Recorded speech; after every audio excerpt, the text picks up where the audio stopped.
Bonjour à tous, dans cette vidéo je vais vous présenter la réalisation de mon projet de l'UE Progress. C'est une UE du Master 1 Réseau Informatique de l'UPMC, Université Pierre et Marie Curie Aix-Paris 6. C'est une UE très intéressante dans le Master 1 Réseau, c'est une UE qui s'ouvre à la programmation et au réseau.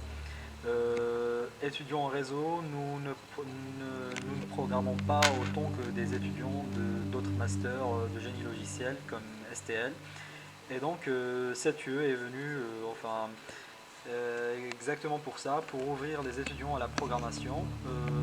Dans cette UE, j'ai appris à manipuler le langage Python, Node.js, etc. qui sont très très intéressants. Et donc voilà, sans tarder, je vais passer à mon projet. Donc voilà, mon projet, je vais commencer à vous le lancer déjà d'abord, et puis après je vous expliquerai pas à pas le code source. Donc voilà, dans mon projet, il y a deux parties. La première partie consiste, en fait le projet en général, c'est de récupérer des informations, adresse IP, adresse MAC, de fichiers, d'extensions .tr qui sont des fichiers fournis avec des fichiers identiques d'extension PCAP. Donc les TR, on récupère à partir de cela les adresses IP et MAC et tout, et c'est des trames dans lesquelles il y a des données qu'on va parser, on va parser les fichiers pour obtenir des graphes qu'on va analyser. Donc c'est des graphes de débit utile, collision et transmission. Voilà, sans tarder, je vais commencer par la première partie. La première partie, c'est vraiment sans utiliser ces fichiers TR. Donc on a juste un fichier, moi que j'ai nommé mon fichier. Donc c'est un fichier contenant des données dans ce sens-là, de ce genre-là. Donc il y a routeur 1, routeur 2, et ça c'est le data rate et le délai. Donc c'est juste des fichiers avec lesquels on va générer des fichiers d'extension de simulation. Donc voilà, je vais lancer la première partie. Donc il va me dire la partie 1 a été exécutée avec succès. Donc je vais trouver mon fichier ici. Donc c'est un fichier d'extension .NET. Donc ce fichier d'extension .NET, il est structuré de la sorte. Donc je vais avoir les extensions, les connexions, etc. Enfin voilà, les connexions, ça c'est les data rate, les délais comme c'était mentionné sur le fichier de départ. Donc voilà, je vais prendre ce fichier, je vais aller sur 1++, j'ai choisi Omnet++ parce que j'ai appris à le manipuler sur l'UE SEV, simulation, émulation et virtualisation du Master 1 réseau informatique de l'UPMC. Donc je vais créer un simple module que je vais appeler source. Donc quand on va créer ce fichier source.net, donc on va dans le package progress, donc il va générer directement source.h et source.cc. Donc voilà, donc le code source de source, je vais reprendre tout ce qui est là, tout ce qui est là, et je le colle ici. Sans tarder, je lance la simulation. Donc il va m'afficher la simulation. Il va m'afficher vraiment au départ on a ça. Donc j'ai fait un fichier avec 3 routeurs qui sont interconnectés. Et puis j'aurai en sortie la simulation. Donc là c'est en train de tourner, il mouline. Ça va s'afficher. Donc voilà, voici ce qui va nous donner en résultat, en sortie. Voilà, donc il va nous donner vraiment la simulation. Si je la lance, il n'y a rien parce que j'ai rien mis dans mon handle message, etc. des routeurs. Donc les routeurs ne s'envoient rien pour l'instant. C'était juste de reprendre, juste pour générer la simulation. Voilà. Donc ça c'est fait. Et puis on passe à la deuxième partie. Donc la deuxième partie, c'est la partie qui est plutôt amusante. Donc cette partie est très très amusante. Si je veux récupérer les adresses IP et MAC d'un fichier, on va prendre un fichier de résultat 2 avec l'imachine. Donc on va afficher les adresses IP et MAC. Donc ça c'est l'access point. Et ça c'est les machines connectées. Là je vais regarder la taille des paquets. Donc la taille des paquets, c'est vraiment la taille des paquets prise à partir des trames, donc sans ajouter les 36 bits des entêtes Wi-Fi, etc. Donc c'est vraiment directement, donc c'est 520. Si on vérifie la taille des paquets utiles, donc la taille utile, donc voilà, ça sera 512. Le graphe des collisions, bon on va changer de graphe, allez, on va prendre un fichier de 10 machines, donc ça va faire parsing done. compteur est dû à mon PC, ça pourrait être plus rapide chez vous. Donc j'ai fait le test sur d'autres machines plus puissantes et c'était très très rapide. Donc il n'y a pas, la complexité a été bien réduite sur mon implémentation. Donc voilà le graphe, enfin les graphes de collision. Donc on va regarder, on va voir que, enfin, donc ça c'est l'évolution des collisions par seconde. Donc nous avons le graphe, enfin chaque couleur représente une machine, donc la machine est représentée par l'adresse IP dans le graphe. Voilà, toujours les adresses IP source et MAC source, etc. Donc on va regarder le graphe des transmissions, on va regarder sur un fichier de 5 machines. J'ai testé sur 10 machines, ça marche très bien. Donc on va regarder aussi sur 5 machines. Donc c'est des graphes, le graphe de transmission c'est vraiment un graphe, enfin une sorte de graphe à la manière, on voit toutes les machines quand est-ce qu'elles transmettent. Là donc là c'est les transmissions, ça c'est l'access point quand est-ce qu'il communique avec les autres machines. Donc voilà.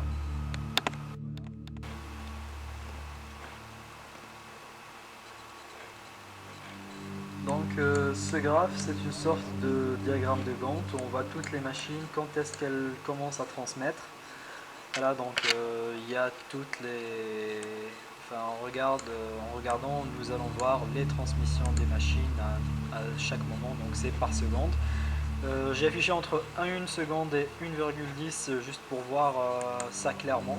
Donc j'ai essayé de faire ça, enfin d'afficher vraiment la totalité et c'était un truc où ça m'affichait vraiment une ligne droite qui ne voulait pas dire grand chose.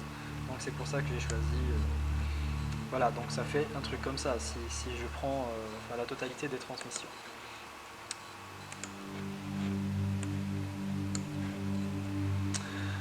Donc voilà, et on passe au graphe des débits. On regarde des débits, toujours des fichiers de résultats qui sont plus significatifs que les fichiers de résultats 2 où il y a 10 machines qui transmettent. Donc là c'est un peu plus clair juste pour l'affichage. Vous pouvez essayer sur des fichiers de résultat 10, de résultat 2, pardon.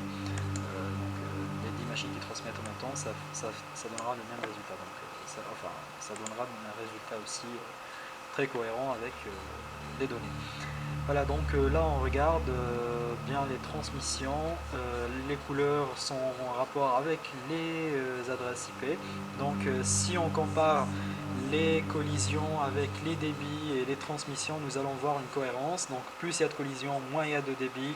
Et voilà, donc j'ai déjà vérifié ça sur les fichiers, j'ai pris 3 fois le même fichier pour les 3 graphes et j'ai regardé, c'était bien cohérent. Donc si on regarde les débits utiles, donc on va prendre cette fois un fichier de résultat 2, bon peu importe, on prend celui-là. Donc là ça va prendre le fichier, la lenteur est toujours due à mon ordinateur. Donc normalement ça vient de l'afficher. Donc voici le graphe des débits utiles pour les fichiers, enfin pour un fichier de résultat 2. Donc si on regarde, donc ça c'est le graphe des débits utiles, même pour le graphe des débits c'est toujours le graphe de débit utile.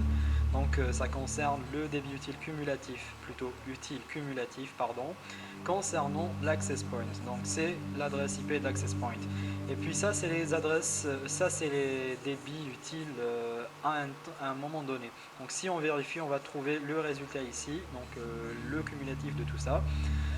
Et donc voilà, donc ça c'est les débits utiles des machines au moment, donc à chaque moment, donc voilà, ça transmet jusqu'à 53 on va dire. Voilà, donc pour plus de détails on passe un petit zoom et voilà, ça affiche ça. Donc on a les couleurs par rapport aux adresses IP comme l'indique la légende ici à droite. Voilà, donc pour quitter le programme, il y a juste un petit bouton quitter, voilà. Donc, il y a toujours l'affichage des adresses IP, source et MAC, etc. et de l'access point pour voir la cohérence entre les fichiers.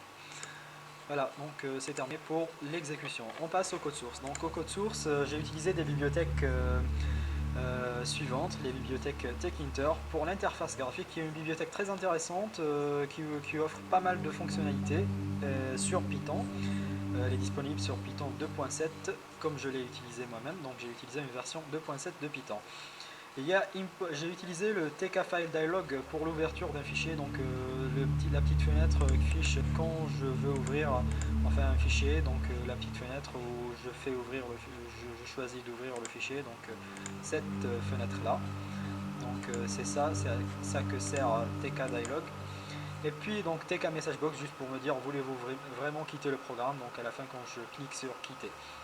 Et donc socket inet attend inet NTOA, c'est juste pour le tri des adresses IP, pour l'affichage des graphes de transmission. Donc le graphe de transmission c'est le graphe c'est le graphe qui m'affiche les transmissions à chaque moment de toutes les machines. Donc il y a des labels à gauche, donc j'ai utilisé les labels pour afficher, et pour cela j'ai dû trier les adresses IP juste pour avoir un affichage très clair. Voilà. Donc j'ai utilisé Matplotlib Pilot pour afficher les graphes, et puis la bibliothèque pour les expressions régulières qui m'ont servi pour parser les fichiers. Donc comme je vous ai montré l'exécution, il y avait partie 1 et partie 2. Donc mon programme se divise en deux grandes parties. La première partie, donc il y a deux grandes fonctions qui contiennent des fonctions à l'intérieur et des fonctions qui appellent les fonctions. Donc j'ai tout structuré en fonctions. Voilà, donc la première partie c'est une fonction qui est appelée par l'interface graphique, un bouton TechInter. Donc là, si, comme vous avez vu le bouton button, partie 1, quand je clique dessus, il va appeler la commande partie 1 donc, de la fonction partie 1. Voilà, donc ici il va faire un parsing, donc il va parser le fichier, il va récupérer routeur 1, routeur 2 et data rate et délai, etc. Donc là il va vérifier le matching. Donc pour vous expliquer un petit peu comment ça marche, il y a un for inText. Text c'est le fichier qu'on va parser, donc c'est le fichier, mon fichier, c'est ce fichier là, donc on va parser, il va récupérer routeur 1, routeur 2, etc. Selon, donc le fichier doit répondre à ce genre de format, donc il doit formater de la sorte. Donc il va parser de la sorte, il va récupérer ça, il va regarder les tabulations, etc. Donc il va regarder tout ça, et puis il va faire un matching, il va regarder le matching avec la présence du fichier de i dans le texte.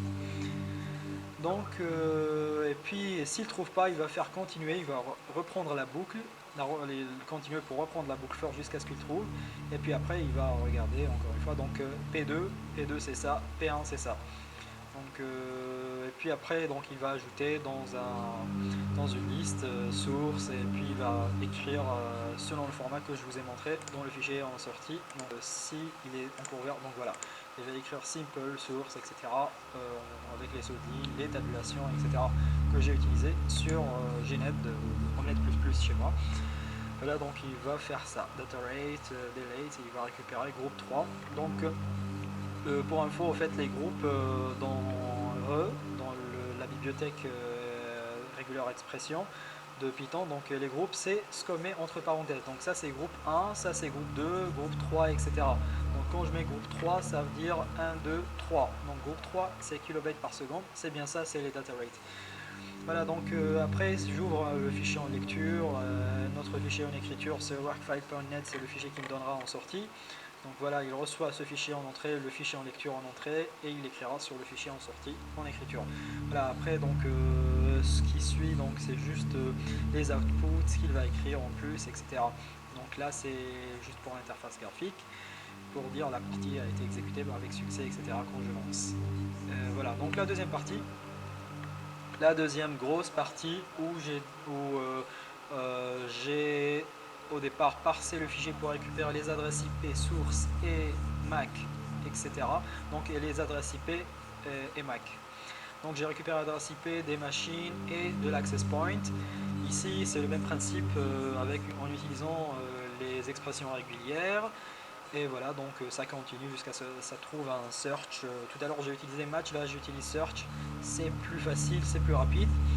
Et là donc il va récupérer les adresses MAC, dest et source, donc comme c'est mentionné dans les commentaires, il va faire parsing done, les messages qui s'affichaient tout à l'heure ici, donc parsing done. Et voilà, donc là c'est une fonction remove duplicates qui va supprimer les redondances des adresses IP et MAC. Donc à chaque fois qu'il trouve un doublon, il va le supprimer, donc ça reprend, donc ça retourne un résultat en sortie. Donc il va juste, si je fais IP de remove duplicates de IP, du ensemble IP, donc il va réduire mon ensemble IP en ensemble contenant une seule fois les adresses IP. Taille des paquets, donc c'est une fonction qui va récupérer la taille des paquets. Comme je vous l'ai dit, donc ça récupère la taille des paquets qui sont contenus directement, donc il va récupérer ce qui est dans l'int. Donc voilà, ce qui suit l'int, donc ce qui est entre parenthèses dans le groupe 1, il va récupérer ça, et puis une seule fois, et puis il fera break pour réduire la complexité. Donc la taille des paquets, j'ai remarqué qu'elle change pas. Du départ jusqu'à la fin, j'ai vérifié ça avec Wireshark, et donc je me suis dit à chaque fois qu'il trouve une seule fois, la première fois qu'il trouve la taille des paquets, il va faire un break et il retourne ça. Donc c'est une fonction qui va faire un truc très rapide. La fonction taille paquet utile, donc c'est presque la même chose, juste que ça prend la size après payload, donc c'est la taille utile sans prendre les entêtes IP, etc. Donc voilà, donc c'est vraiment les 512 qu'on a vu tout à l'heure.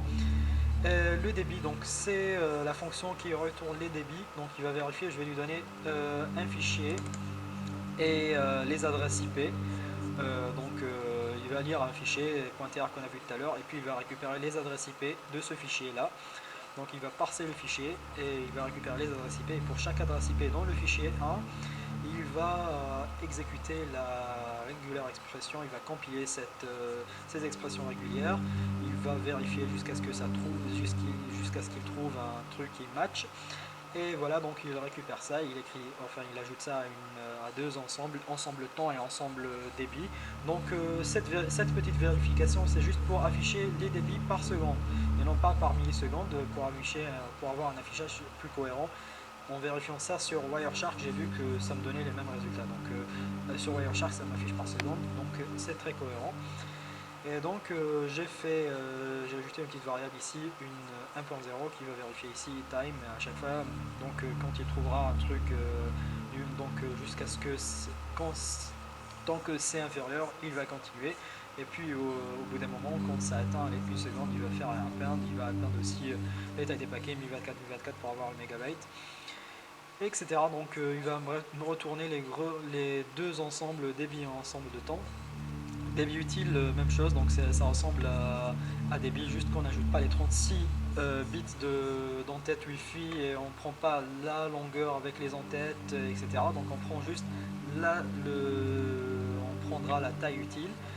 Et voilà, donc ça fait vraiment la même chose, et il prend vraiment la taille utile et il calcule le débit à partir de cela. Donc débit utile cumulatif, c'est la même chose que débit utile, juste que ça prend comme adresse l'access point, donc l'adresse de l'access point. Donc comme on a vu sur le graphe, c'est la machine qui répond à toutes les machines communiquant sur le réseau. Donc c'est le device qui répond aux autres. Et puis les collisions, donc à chaque fois, sur mes expressions régulières, donc il va vérifier le temps, enfin à chaque fois je prends le temps, et puis il va vérifier un retry, donc il va voir s'il y a un retry à 1, ici, donc il va regarder les adresses IP, puis après il va regarder s'il y a un retry, donc si nous avons un retry, on ignore, et en fait, plutôt on ajoute, c'est pas qu'on ignore, mais plutôt on incrémente une variable ici, donc on ajoute un plus 1 à chaque fois, et ça donnera un graphe comme ça qui va monter. Donc, puis il fera un append, toujours avec la vérification d'une seconde. Donc ça va m'afficher le nombre de collisions pour chaque machine, chaque seconde, à la seconde. Et puis il me retournera les deux grands ensembles. Les transmissions, donc c'est la fonction à laquelle j'ai ajouté quelques petites modifications. Donc j'ai ajouté, j'ai regardé si c'est des adresses de longueur 9 ou de longueur 10 pour l'affichage des labels d'une manière cohérente. Donc là j'ai ajouté ce petit bout de code ici pour vérifier la longueur des adresses IP pour avoir les labels d'une manière cohérente. Donc voilà, il va regarder à chaque moment, à chaque instant qui transmet à la seconde toujours, et il va m'afficher plutôt là c'est à la milliseconde. La seconde je l'ai mise dans les paramètres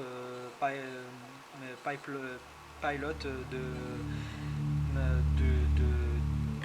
la bibliothèque des graphes de Python. Donc j'ai fait PLT pour qu'il m'affiche dans l'intervalle 1 et 1.10 si je me rappelle bien, donc au départ. Puis après, pour voir la totalité des transmissions, il faut juste dézoomer et regarder la totalité, et zoomer à n'importe quel endroit. Et puis donc on passe aux fonctions d'appel. Donc ces fonctions, elles sont appelées par d'autres fonctions. C'est des fonctions que j'ai appelées exec. Par exemple, pour fonction de transmission, j'ai défini une fonction exec transmission qui va exécuter cette fonction. Et puis là, j'ouvre une fenêtre TK. Donc ici, c'est une fonction qui va ouvrir les fichiers. Donc c'est la fonction qui va m'ouvrir un fichier en lecture, qui va faire le readlines, qui va me retourner files. Et donc là, c'est la fonction parser reduce qui va réduire les adresses IP, qui va appeler la fonction remove duplicate, qui va appeler la fonction ouvrir fichier, etc. Et donc il va ouvrir le fichier, faire remove duplicate et prendre en charge tout l'affichage TK des adresses IP MAC dans la petite fenêtre orange qu'on a vu tout à l'heure. Et donc c'est une fonction qui est exécutée par toutes les autres fonctions exec, de type exec, par exemple execdb va exécuter parser reduce, qui va faire ouvrir le fichier, faire le reduce, réduire les adresses, enfin supprimer les duplications des adresses IP et MAC, etc. Donc je vais récupérer files, IP/AP, donc AP ça veut dire access point, et IP des machines. Puis après il va prendre plt.figure de graphe de débit, donc c'est le titre du graphe, et puis il va exécuter la fonction débit, et il va m'afficher donc débit de id, ça veut dire de l'adresse IP courante, dans la légende située à droite, et là il va prendre des utiles cumulatifs de l'access point. J'ai mis l'adresse directement à la main parce que pour ne pas faire une boucle, encore une fois, pour réduire la complexité, parce que j'ai vu que dans mes fichiers j'avais qu'une seule adresse IP d'Access Point. Si vous voulez vraiment, si on avait plusieurs adresses IP Access Point, j'aurais fait une autre boucle pour cette partie pour dire for i in IPAP, et ça me donnera la même chose, juste pour réduire la complexité, pour avoir un truc plus rapide. Voilà, donc ça c'est les labels, etc. X label et Y label pour afficher à droite et à gauche, à gauche et en bas du graphe la signification. Donc en haut à gauche c'est les débits en mégabytes, et en bas c'est les temps en secondes. Et ça c'est le title, etc. Donc je me suis pas mal amusé avec PLT. Donc voilà. Les débuts utiles c'est la même chose, donc ça va appeler les mêmes fonctions, etc. Donc collision aussi, ça va appeler la fonction collision après avoir appelé parser reduce, et il va afficher le graphe avec plt.show à chaque fois, et en prenant tous ces paramètres pour afficher le graphe d'une manière cohérente et d'une manière esthétique. Donc l'esthétique a été vraiment fait minutieusement, je me suis amusé à le faire, j'avoue. Et puis pour les transmissions, il y a un petit truc encore ajouté pour les... Donc j'ai ajouté les annotations à gauche des graphes des transmissions, donc où ça m'affiche à chaque ligne, à chaque niveau les adresses IP, donc pour voir laquelle des machines transmet à chaque moment. Donc voilà, c'est juste pour avoir un truc esthétique, pour ne pas se prendre la tête à chercher quelle machine a transmis à quel moment. Donc tout est affiché sur le graphe et la lecture est très facile. Donc voilà, au départ j'ai fait un petit tri des adresses IP pour avoir les adresses triées dans le graphe, pour avoir les adresses de 1 à 11 et voilà, enfin de 1 à 10. Pardon. Et taille des paquets, donc ça va exécuter parser reduce, taille des paquets, la fonction taille paquet qui va prendre files seulement, elle va prendre le fichier que j'ai ouvert, que j'ai reçu ici. Et puis donc elle va m'afficher la taille des paquets, donc c'est pas un graphe, c'est juste une page qui va s'afficher. Taille paquet utile, donc c'est la même chose que taille paquet. Voilà, donc ça c'est la partie TechInter, partie graphique. Géométrie c'est juste pour l'affichage, pour ne pas que les fenêtres s'interposent, donc pour avoir une fenêtre ici et une deuxième à gauche. Voilà, donc c'est pour cela que j'ai utilisé, donc voilà, qui sont là. Donc ça c'est fait avec géométrie. Title, donc c'est les fenêtres, par exemple ici fenêtre de choix, comme c'est mentionné ici. Et puis donc là il y a le background qui est noir. Et voilà, j'ai choisi des backgrounds très simples pour avoir une application très light, donc très légère. Voilà, donc ici c'est les boutons qui s'affichent dans le TechEditor. Donc c'est les boutons ici présents, donc garde de collision, taille paquet, etc. avec tous les paramètres de couleur et de design des boutons. Donc voilà, un behind à la fin. Et puis voilà, donc c'était la présentation de mon projet. Mon premier projet, c'est le projet 2 du module 1 que j'ai choisi. Donc c'est un projet encadré par Monsieur Walid Benchaïta et dirigé par le responsable de lieu, Monsieur Sébastien Tixeuil. Voilà, donc je vous remercie d'avoir suivi la vidéo. Donc je vous remercie d'avoir suivi la vidéo et je vous donne rendez-vous pour la deuxième partie. Donc pour la deuxième partie, j'ai choisi encore un sujet qui est un petit peu, qui touche un petit peu à tout cela et qui est toujours en relation avec le réseau. C'est un sujet encore encadré par Monsieur Walid Benchaïta. Donc voilà, donc ça sera le sujet 2 du module. Donc c'est le sujet 4 de l'UE Progress et c'est le sujet 2 du module 2 de cette UE. Voilà, donc je vous souhaite une bonne journée et au revoir.